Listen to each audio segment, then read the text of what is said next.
Hey y'all, welcome back to the OG podcast. You are here with kikitheOG and welcome to episode 3. So one thing we're going to do on this podcast is be so for real.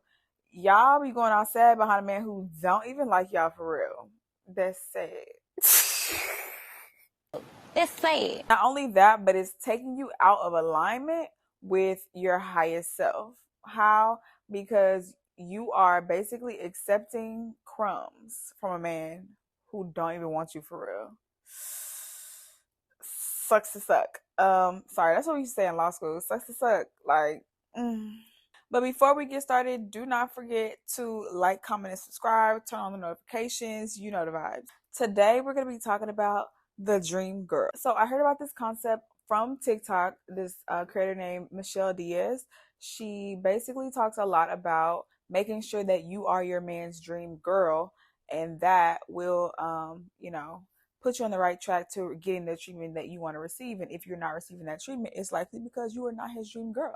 So when I learned that concept, a light bulb went off because I was like, okay, it kind of just made it very easy to move forward in my dating life. And I have to say, ever since I have been applying this mindset to my dating life, I have been just enjoying the best of the best because I'm dealing with those who see me as their dream girl. Even if not like full dream girl treatment, the requisite level of respect is the hill that, we can die on. That is the bare minimum, right? So how is he speaking to you? Is he cursing at you? Is he calling you out of your name? Is he taking 3 days to text you back?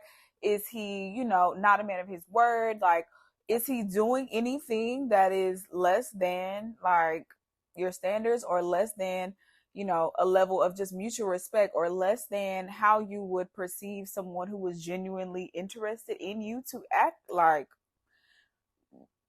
Yeah, so today we're just going to talk that through, and hopefully for those who haven't been able to adopt this type of mindset of making sure that you are someone's dream girl, we can just like change that today and move forward and be our best selves starting now.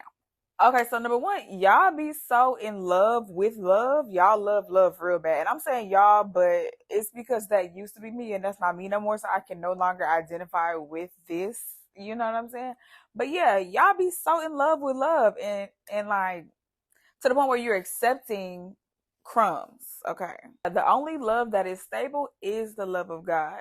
But when we try to go outside of that and get types of love wherever we can find it, wherever it's presented to us, or even trying to get something that mimics love but is not really love, that's when we end up in situations that don't serve us, i.e. dealing with a man who don't want you for real. Like, even that concept is even wild. Like, there are so many women who are literally like stuck behind, right? Stuck behind a man who don't want them, who will leave them for dead, who, if the end of the world happened, he wouldn't run and come and save you, baby. He would run and save himself. But you tripping over that man, losing sleep over that man, throwing up over that man, calling your phones nonstop, talking about that man. So I hope by the end of this podcast, you've heard something that will help you free yourself, because only you can do it. Which brings to my next point. Love can be seen as an addiction. One of my friends, her name is Layan, shout out my girl, but we went to dinner one time, went to Nobu, and I was so in love with love at that time. And we were talking about, I had a list back then. I had a list of what I wanted in a man, and it was an enumerated list, put it like that. And I was showing her, and she was just like basically tell me to be for real. She has a background in science, and so she told me love is a chemical imbalance. Mm-hmm. Mm-hmm. And I was like, wow. I was mind blown because like it is. Love is a chemical. Love is a feeling. But the chemical imbalance, she really hit that. I ain't gonna lie, she did her big one with that. And it really changed my perspective because, they say love is a drug, and that correlates to the chemical aspect of it, that oxytocin, that all the love drug emotions that just like play with your brain literally and make you addicted to like love and the likes and the this and the that. Like, all of it is science at the end of the day. So we can be bigger than science. We can outthink our natural human impulses, right? Let's elaborate on that. once you fall in love, fall in like, start liking someone, and like the imbalance kicks in, your logic is flawed. You know, you start seeing things that don't exist. You know, you're trying to augment, you're trying to turn the crumbs into a four-course meal. That's what women do. We take a small thing and we multiply it. You are multiplying what he's giving you, but that's not your role yet. The multiplication factor is for wives. Okay. So you can't be multiplying what he's giving you because you don't know that man. And that man don't even like you. You see how that works? You see how that works? Like, I would say there's nothing wrong with that, but it is because you're not even like, you're not outsourcing and getting the correct type of love, which again is the love of God. But like, again, the love that you're getting, or what you're getting and that you're calling love, okay, is harming you. But I mean, it kind of just makes sense. People are addictive in nature. People are addicted to drugs or alcohol or hookah or sex or, food. People are addictive in nature. They just want a lot of whatever gives them pleasure.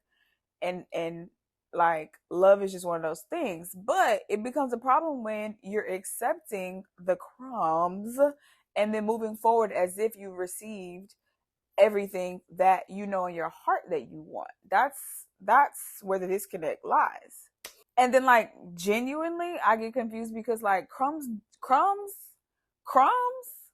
don't even excite me. So I don't even see how women be out here like giving themselves to men who don't give them anything. You know what I'm saying? Like, spoiler alert, if you didn't know, I'm not having sex till marriage. So when my friends call me, or when I see it on television where like women get into these situationships, relationships with men and giving themselves to them, or even having babies with them, and like in return are not even receiving love.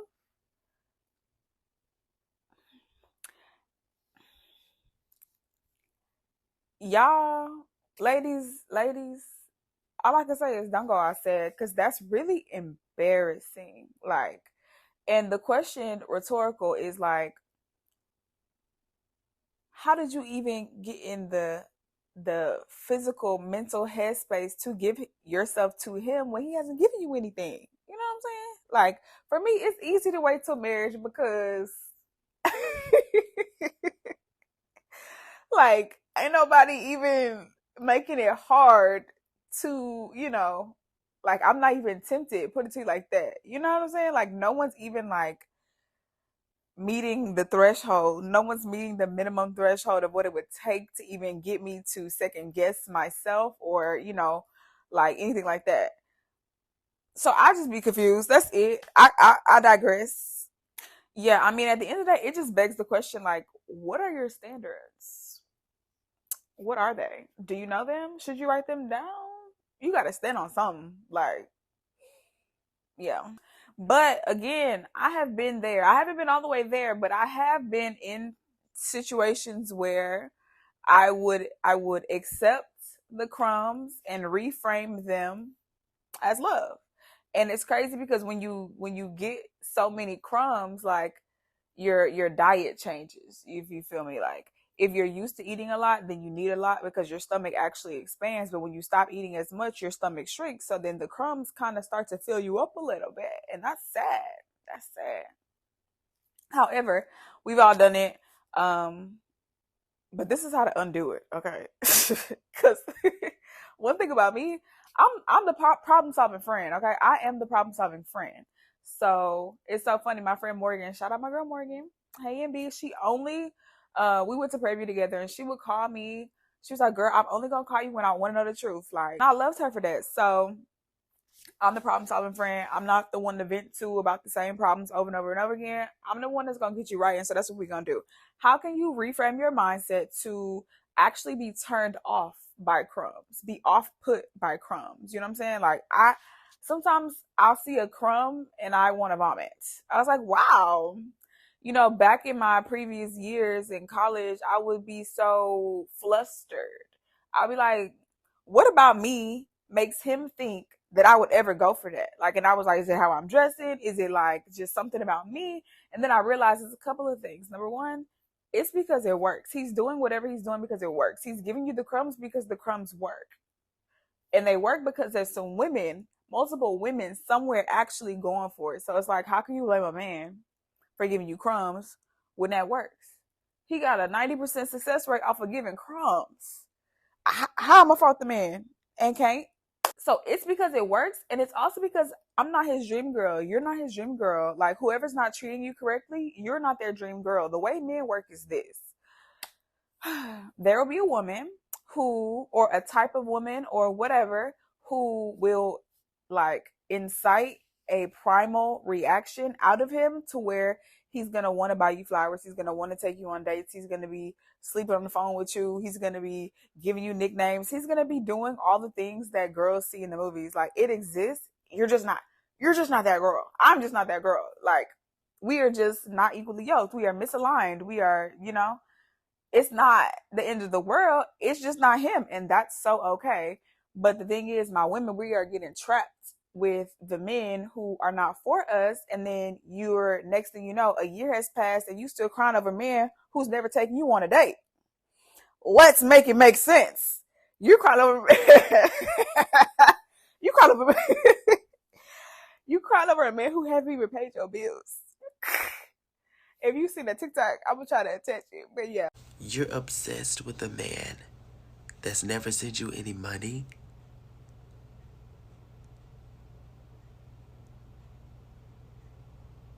How you crying over a man who ain't even paid your bills?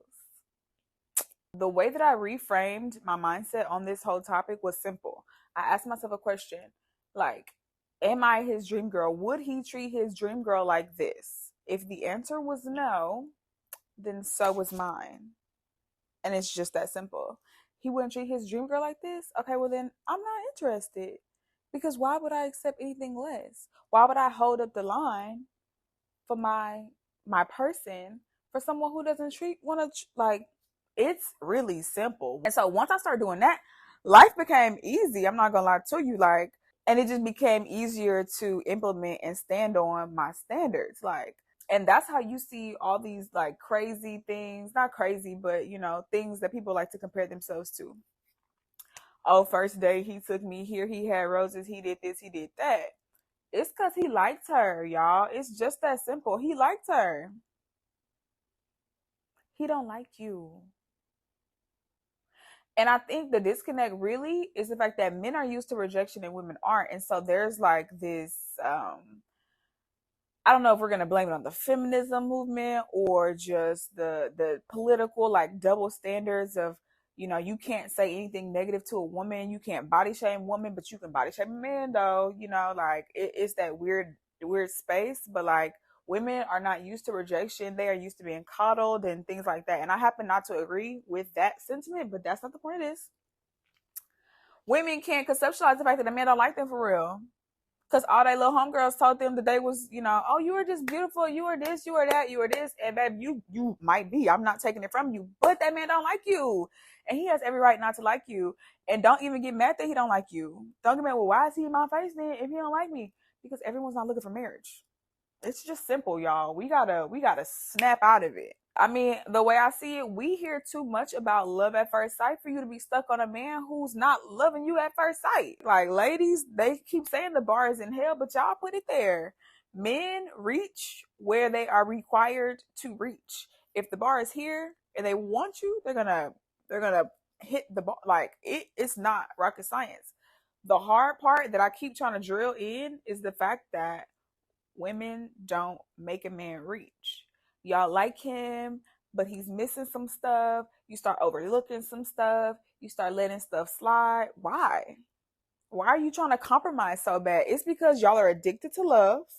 Y'all can't go without love, just like y'all can't go without hookah. Okay?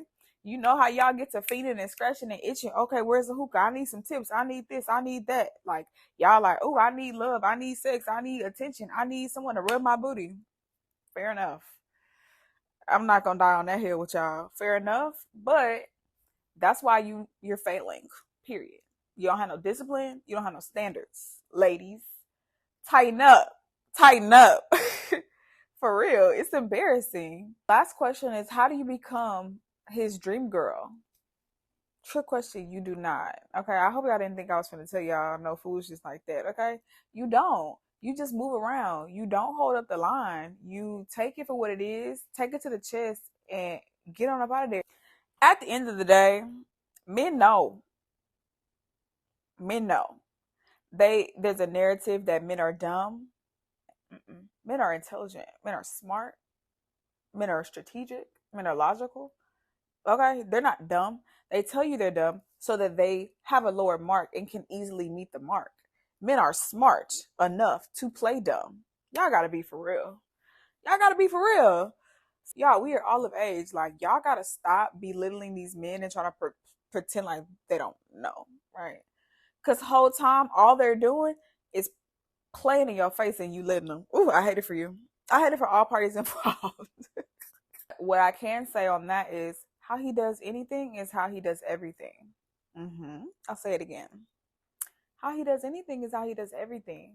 So if he's breadcrumbing you in the beginning, why do you think all of a sudden he's going to turn into Romeo and start writing you poems and buying you flowers and she loved me not? If he's breadcrumbing you now in the beginning and you fall in love, why? What does he have to reach for?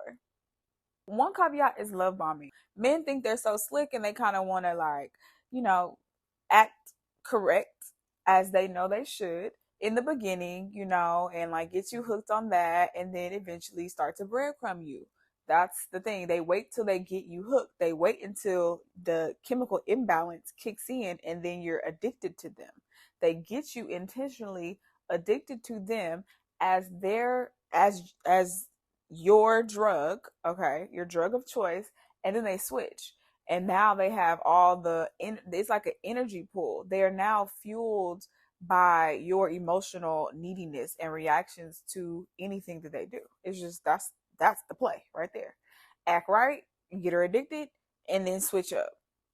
I don't know why they're like that, but we know that they're like that. So just don't, like, the Bible talks about that. He said, guard your heart, okay? For out of it spring the issues of life. God did his big one with that verse. Guard your heart. Like, keep your heart 3 stacks. You just have to be hyper aware of when it stops. That's it. That's what I would say about that. Love bombing is an exception to the rule because it seems like he's doing everything as if you were his dream girl, but in reality, he just wants an energy transfer. He just wants the feeling that comes with someone being addicted to him. So don't give him that. It's that simple. Don't give him that. So the last question is, how do you become his dream girl? Trick question, you do not. Okay, I hope y'all didn't think I was going to tell y'all no foolishness like that. Okay, you don't. You just move around. You don't hold up the line. You take it for what it is. Take it to the chest and get on up out of there. So what I do is I take breadcrumbing, inconsistency, and directly translate that to disrespect and somebody playing in my face, and I'm not going for it, and you shouldn't either. Overall, that's it. Not going to make this any more complicated than it has to be because it's just that simple. But thank you guys so much for watching episode 3, and I hope this helps. Stay tuned for episode 4, and I'll see y'all in the next one. Bye.